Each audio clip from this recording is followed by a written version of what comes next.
From Texas reserves, the gentleman from Massachusetts recognized. Thank you, Mr. Speaker, and I thank the gentleman from Texas for yielding me the customary 30 minutes, and I yield myself such time as I may consume. The gentleman is recognized. Mr. Speaker, the world is watching.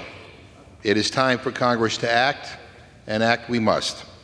America's allies have been waiting for this Republican majority to get their act together. People are dying in Ukraine. Democracy is on the line in Ukraine. And this Republican majority has been twiddling their thumbs.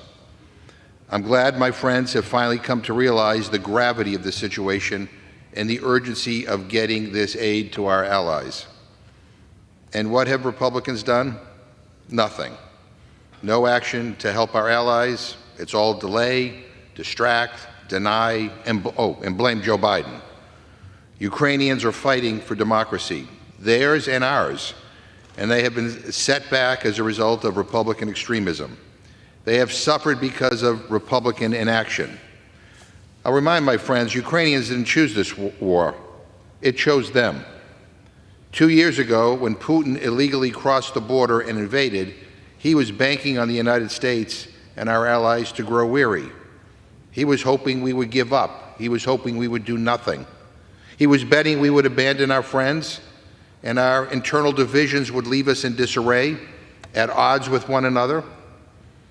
I hope Putin is wrong, Mr. Speaker, because after 2 years of unrelenting war, Ukrainians are still willing to hold the line. I visited Ukraine with former Speaker Pelosi shortly after Putin attacked them. And we learned about the particularly cruel nature in which Putin has been fighting this war. If you care about human rights, you have to care about what's happening in Ukraine. And that's what this is all about. Ukrainians are still ready to defend their democracy, but they cannot continue to do so without our support. And I won't sugarcoat it here. Ukraine's defense of democracy has suffered because there's a faction here in this House, a MAGA minority that doesn't want to compromise. They don't want to take this vote because they're afraid of what the outcome might be. Not that it will fail, but that it will succeed. The argument might hold sway in the Kremlin, Mr. Speaker, but this is the United States, and we are the People's House, an institution designed to reflect the will of the majority. And today, the majority's voice is being heard here on the House floor. Not a majority of one state, one party, or one faction, but a majority that wants to help Ukraine hold the line. A majority that says, bring these bills to the floor for an up or down vote. Democrats are providing the votes necessary to advance this legislation to the floor, because at the end of the day, so much more is at stake here than petty partisanship, brinksmanship. Putin is looking to rebuild the Soviet Union, and mark my words, he will not stop at Ukraine. Anybody who thinks that is delusional. And if the world doesn't help them defend their democracy, this war will not end. It will grow.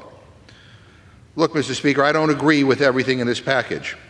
I have deep, deep problems about the unconditioned aid to Israel. I was among the first calling for a ceasefire, and I still call for a ceasefire. I've demanded more humanitarian aid for civilians in Gaza, and I will continue to do so. I've called for a two-state solution. I believe that Prime Minister Netanyahu is putting Israel on a path that, quite frankly, undermines his own country's security. And I'm outraged by his cruelty and his inhumanity toward the people of Gaza and the West Bank. There's no justification for that. There's none. Israel has a right to defend itself. Nobody questions that. But what is happening now, I believe, is outrageous and unconscionable. But we will have separate debates. And we will have separate votes on all of these bills. And people can decide where they want to be. And quite frankly, some Republicans wanted a different path. They wanted to extort this rule for a campaign ad on border security for Donald Trump. We almost had no Ukraine aid because that's what some of my Republican friends wanted and advocated for. And they advocated for a bill with no humanitarian aid for anybody who is suffering, not just in Gaza, but also in Ukraine and in other parts of the world. and they wanted all this kind of ugly border security language attached to this measure. Look, there's a lot at stake at this moment, and we're all supposed to be grown-ups. We should act like it. Let's proceed in a way that allows everyone to vote their conscience, and with that, I reserve. The gentleman from Massachusetts reserves. The gentleman from Texas is recognized. Thank you, Mr. Speaker. At this